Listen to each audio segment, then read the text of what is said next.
আজকে একটি তিতা কথা বলি, হয়তো এই কথার সাথে একমত সকলে হবেন না, তবে আমার দৃষ্টিকোণ থেকে আমি বলছি।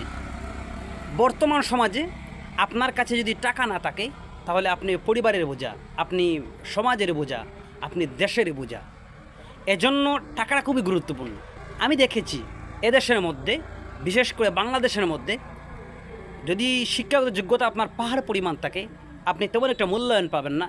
কিন্তু আপনার কাছে যদি টাকা থাকে, তাহলে আপনি সমাজের সবচেয়ে বড় নেতৃত্বকারী, আপনি সমাজের সবচেয়ে বড় বিত্তমান, আপনি সমাজের মধ্যে সবচেয়ে বড় আপনজন, আপনি প্রতিটা সেক্টরে সম্মান পাওয়ার যোগ্য।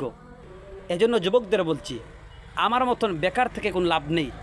আপনারা গুরুত্বপূর্ণ সময় কোনো এক্সট্রা কাজে ব্যয় না করে টাকার পিছনে ব্যয় করেন, টাকার পিছনে দৌড়ান, তাহলে দুনিয়াতে সম্মান পাবেন এবং এই টাকা দিয়ে সদকাও করতে পারবেন। আখিরাতও আপনার সুন্দর হবে।